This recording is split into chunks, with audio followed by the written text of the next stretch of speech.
Good morning, traders. It's the 24th of November. We are Signal Centre Talking Ball, episode 501. Hope everybody's doing good. I'm Joe Neighbour, joined this morning, as always, by Steve O'Hare. How you doing, Steve? No, very good, thanks, mate. Yeah. Good. Happy birthday to Mrs. O'Hare today. Yes, happy birthday, Tina. Um, Bet she can't wait to open my present. you're not giving it to her yet? Come on, what are you waiting No, for? are you lowering the tone, Joe? No? Oh, sorry. Oh, you got a birthday suit ready, have you? Yeah, that's right. What's that little dial? Connection is unstable. If you're on Wi-Fi, try plugging into a router. Lovely. Yeah, your camera is a little bit pixelated today, but we can Yeah. hear you loud and clear anyway. Okay, it looks good from here, but I've got this like connection is unstable. I might try and jump out, jump back in again if you want to introduce, and then we can carry on. Sure. Okay. Well, I'm just going to reel off some market headlines then while you do that. So, first up, we've got Boris Johnson facing more unrest within his ruling Conservative Party. The UK Prime Minister suffered a setback when a significant number of Tories refused to support his flagship policy to overhaul social care funding. There's also some rumours that he is facing a few letters of no confidence as well. Apparently, they've already been put in, according to one newspaper today, which of course isn't particularly great and will create more instability and uncertainty around politics in the UK. In terms of what's going on with commodities, crude futures are steady as investors digested yesterday's news that the US will release 50 million barrels of oil from its strategic reserves in concert with other nations. It's quite an unprecedented move. It's a coordinated attempt by the world's largest consumers of oil to try and tame the prices, but that could prompt a backlash from the OPEC plus nations. So potentially more uncertainty going on there with regards to the oil price. In terms of what's going on with COVID-19, I mean, this is very much front and centre, it seems. Certainly in the UK, it's rearing its head and numbers are creeping higher. According to reports this morning, deaths in Europe from COVID-19 will reach a sombering 2.2 million by March based on current trends. That's according to the WHO. And they've warned that the European Union needs to attempt to agree on how to manage vaccine rollouts. Angela Merkel said earlier this week that the latest surge in infections is worse than anything the country had experienced so far. And that's obviously as we approach the holiday seasons in, of course, the US with Thanksgiving tomorrow. And then we start to roll into the Christmas period, of which, there will be a substantial amount of travel, I believe. So there could be some more restrictions put in place. Bit of a mixed session overnight. Japanese markets were hit quite hard, both the Nikkei and the Topix losing over 1% after returning from a Tuesday national holiday. In Europe, that has been at the forefront of market losses of late, with increased economic restrictions in mainland Europe, particularly damaging sentiment around markets such as the DAX. We've got some big numbers later today. We've got cluster of information out around about 1:30. We've got durable US goods and initial jobs claims, but the big number today is at 7 p.m. UK time, which will be the FOMC minutes, and these will be shedding light on the discussions that we saw at the last meeting and whether or not we're going to start to see a taper of asset purchases. So that'll be a well-watched number today, and we may see some quiet market movements ahead of that later. But Steve, let's get stuck into some charts. Your camera looks fantastic, and so do you. So let's crack on with some charts, shall we? Yeah, of course. I'll start with oil. Obviously, yeah, I read that maybe they're looking at the increase in supply by the US as just a token effort, not enough. I think over the last few days that we've been, or our last sort of like week, we've been seeing prices move to the downside on the expectations of maybe even a bigger increase in supply. But like you say, the OPEC plus nations won't like it. So this could cause all sorts of, or have all sorts of ramifications elsewhere. What resulted was a move down to below the 38.2% fib retracement level of the previous up move that we've seen from August. We've seen this rally from August being pretty parabolic. and we had the swing high back in July, which provided a little bit of support, and prices are now above the 38.2 and above that support level. And it's not a morning doji star or morning star formation, but it's that type of formation where you've had a big sell-off, and prices have based out, and ended up actually sort of being slightly positive on the day, and then we've had the extension higher. So fusing these two candles together, it completely engulfs the previous week. So that's previous day. So that's a real positive move, and I expect prices to move higher. Obviously, we've got a few volatility events coming out, and that's will be interesting later. However, we've still got a little bit to do. We've in this 4-hour chart, we've got a bearish channel, which I've lined up really with the Ichimoku cloud, and we've still got a little bit of way for WTI to push above the resistance that's coming in around about 79.15, 79.20. Break above there, still will have resistance all the way up to $80.50. So still got a way to go. On the Brent side of things, it's already broken through that channel, and it's already cleared that resistance. So it's looking a little bit more positive on the Brent side of things. So obviously the WTI, which is US Brent, which is UK based, Europe based, that is performing a little bit better. Natural gas as well, looking pretty positive. We're in a bearish channel, moving higher. Gold has continued the sell-off. We've broken back through the 1830 support level, which was formed from the resistance levels of the past all the way along here, and the downward move has continued. This short-term impulsive move down has been pretty amazing. It based out around 1782. We have support below coming in at 1758 to 1760, and below that there's the major support really for me is down at 1720. Looking at the daily chart, we can see we've had 4 solid bearish days, and it looks set to continue. That we've had a little bit of a recovery overnight, but then that's getting sold into. So the $1,800 level looks like it could act as resistance for this move to continue down and potentially retest 1760 area as early as Friday. On the, let's take a look at cryptocurrencies.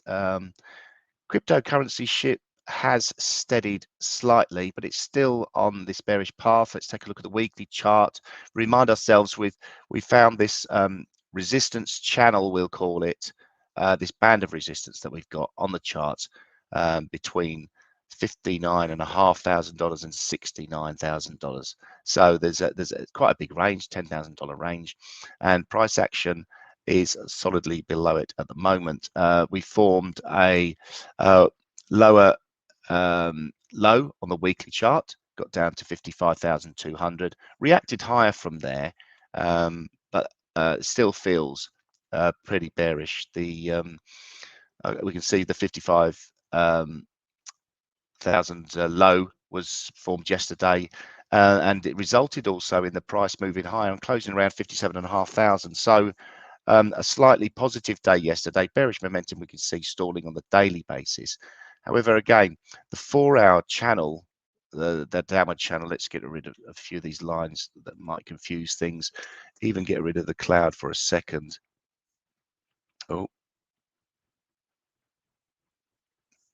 there we go. It cleans the chart up a little bit. Let's just look at this in a, and it's quite similar to oil in some respects, this bearish channel, and momentum is moving, well, is flatlining at the moment.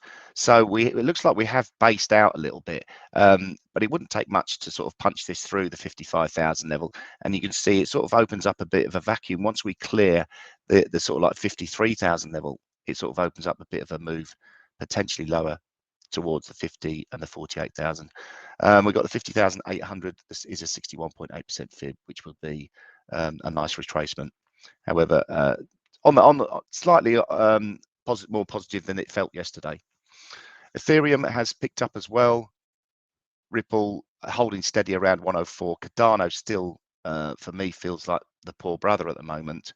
As we said yesterday, this is down 32%. in the last 3 months, whereas Bitcoin is up 15%. So Cardano's suffering. Take a look at indices. Let's take a look at the daily charts.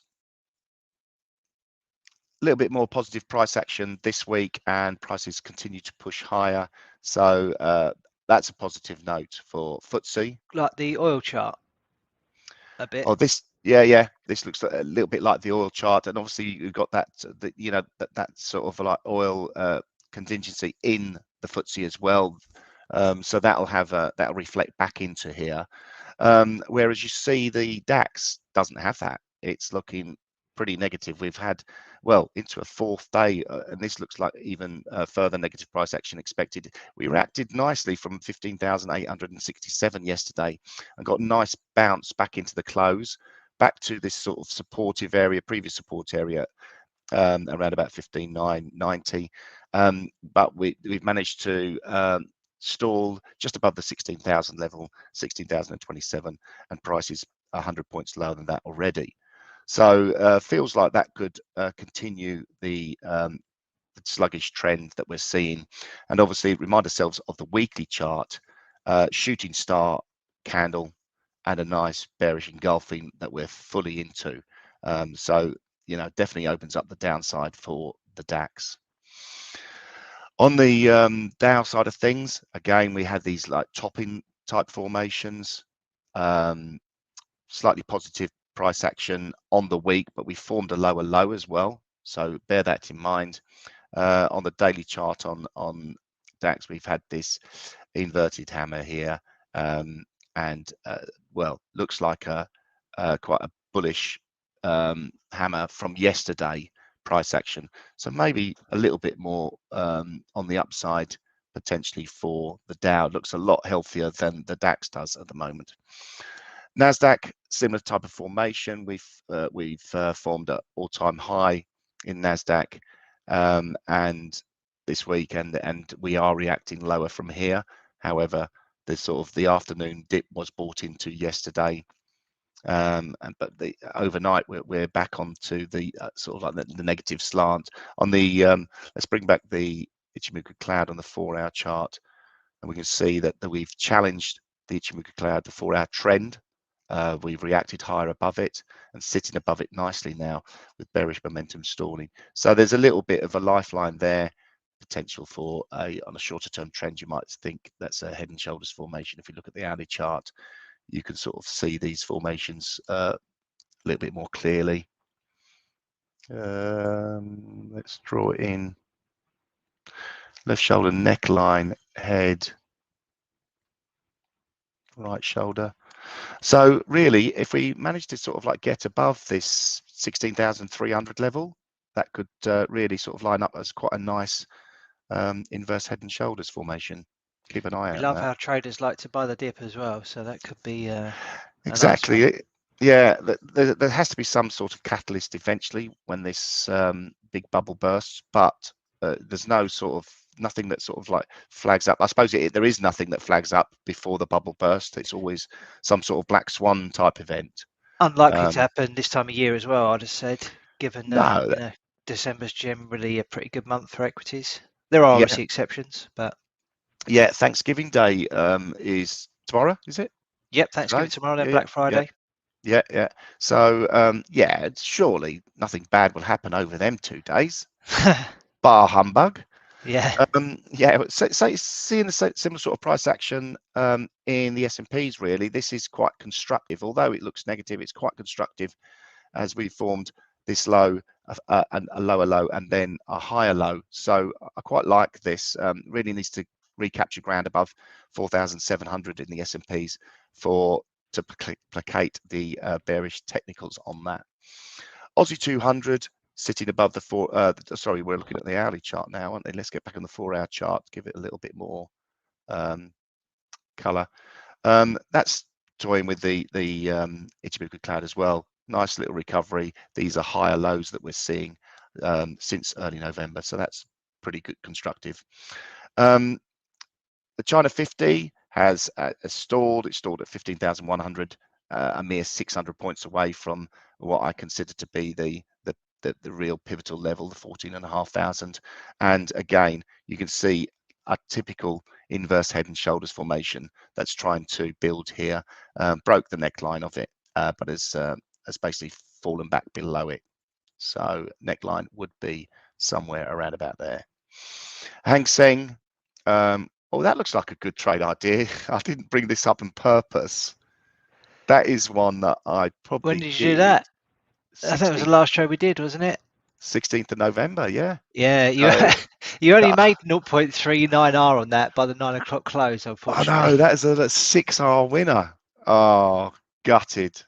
Why do we stop them at 9 o'clock, Joe? Why don't we just carry on and just let them Could play do. out? Look Be a how lot good look how of look, housekeeping to do if we did yeah, that. look how good I am in hindsight, though. Yeah. Well, not even with hindsight, you absolutely nailed that. But yeah, so on to the Nikkei, final one, and we've broken below the 4-hour cloud, so it's looking slightly negative. So a little bit of a mixed bag overall on the indices side of things. DAX looking the most likely to sort of break down, and everything else a little bit mixed, although the FTSE looks pretty positive. So that summarizes that. Yeah, lovely. Nice job, Steve. Okay, so let's take a quick look at FX then. Oh, Not a whole lot. Tina's Sorry. actually said Tina's actually loved our talking bull this Oh, morning, happy so birthday, Tina. it is. I think we should sing to her. Maybe I'll save that. Maybe I'll save that for my Yeah, present later. I think so. Yeah, as much as I'd love to, it's probably a bit early for me to do some singing. Haven't Brilliant. warmed up the vocal cords yet. Yeah, exactly. Yeah. Okay, so dollar index trading within a lovely bullish channel. So, well, broken out of that channel, in fact, to the upside and showing no signs of slowing. We did see a bit of a doji yesterday, but we're on the front foot again, up by 0.16% as things stand. So, look to be really targeting this 61.8% fib level, which is also the measured move of one of these double bottom patterns that I've got on the chart down here. So from the low on the 6th of Jan up to that high on the 31st of March, this being the other bottom, projected higher comes in at 97.68. So targeting that, I think that looks a really nice level to be looking for on the upside. And obviously with dollar index being on the front foot, is that a sign that more money is shifting out of riskier assets into safer haven plays, as dollar is often considered? I mean, it's not really being seen in the indices, is it? There's a bit of a breakdown in the No. correlations, it would Yeah. seem, at the moment. So looking at euro US dollar, really quite awful at the moment, to be honest. It's one of the most sort of persistent trends on the downside on the forex side of things at the minute. I mean, typically, I know it's very popular, but it's actually one of the more difficult markets to trade historically. And at the moment, it's sort of going like clockwork. It's working out quite nicely. We've broken down from this head and shoulders pattern. We've broken out of this channel, so I mean that's really quite invalid now, but capitulating lower from that break of support there at 115.24. So looking for lower prices down to this measured move of the head and shoulders top pattern, which comes in at 110.58. And much like what we just saw on the flip side of this with the dollar index, it looks like it's heading there pretty quickly. There will be bumps in the road. It won't be a straight line, although it has been so far, but yeah, expecting more weakness here and lower prices. So if we take a look at cable, that's sort of holding up quite a bit better than the euro is at the minute, but mixed sort of price action really. Overall, it's trading within a bearish sort of channel.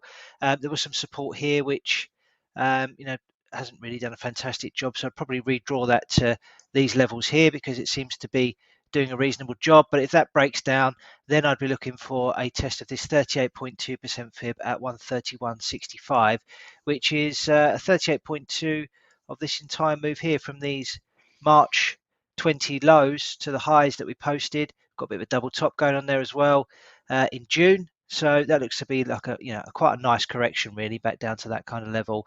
And we'll wait and see whether there's any buying interest. Tina, you're not getting your song, unfortunately. Wise men say, come on, all together now.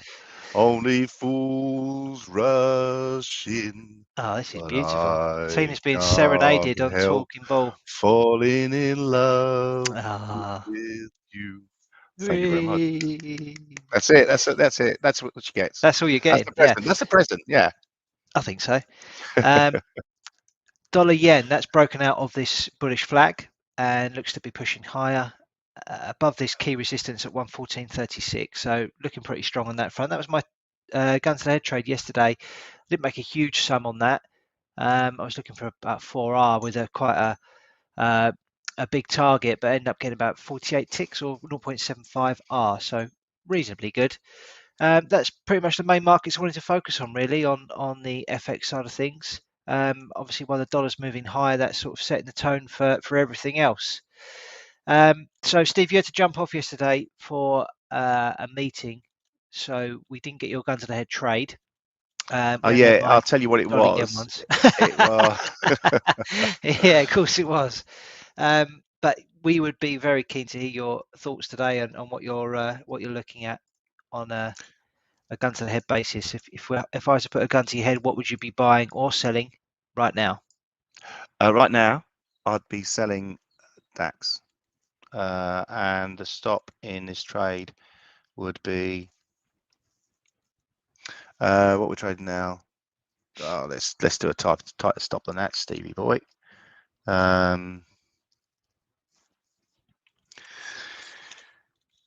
Doesn't feel like a great stop. Let's tighten it up and go there.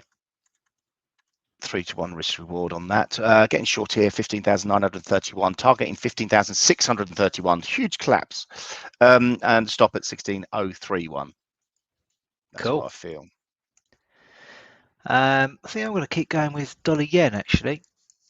Looks quite good on the intraday chart. So trending higher over the last hour. We've seen a nice bullish candle closing above the 10 exponential moving average, which for me is always a nice little indicator to use for a triggering momentum. So I'm going to buy that at 115.05, stop loss at 114.77, so quite tight. And I'm going to target a move up to a nice round number at 116.00. So looking for Yeah, three and a nice. half R on that one today, expecting a continuation higher. So more dollar strength. Brilliant. Okay, so what we got today, German EFO index has already come out. That was out at 9 o'clock. Then at 1:30, we've got US durable goods and also initial jobless claims. So 2 data points to keep an eye out for then. 3 p.m., we've got the US new home sales. Sales rose 14% in September. 3:30, we've got the US EIA crude inventories number. Stockpiles fell by 2.1 million barrels in the previous week. Obviously, with the intervention of the Strategic Natural Petroleum Reserves Program in the US, as well as coordinated efforts by other oil consumers. That will be front and center today on the commodities market in terms of news. And then at 7 p.m., we've got the US Fomc Minutes. These will shed light on the discussions at the last meeting, as we mentioned earlier, and at which tapering of assets is expected, or discussions around tapering of assets is expected to take place. Also, with regards to that, we had the PMIs out yesterday, and they were all, showing more signs of inflation. So, it is going to be discussed and could have an impact on markets ahead of the Thanksgiving break in the US tomorrow. So, yeah, be aware of that later today. Anything further Fantastic. to add, Steve? No, that's all good, mate. Okay. Well, I hope everybody has a great day, especially Tina. She'll have a good day. Yeah, of course she will. She's married to you. Every day's a good day, right?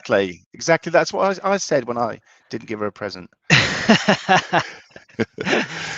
All right, guys. Thanks for Cheers. watching.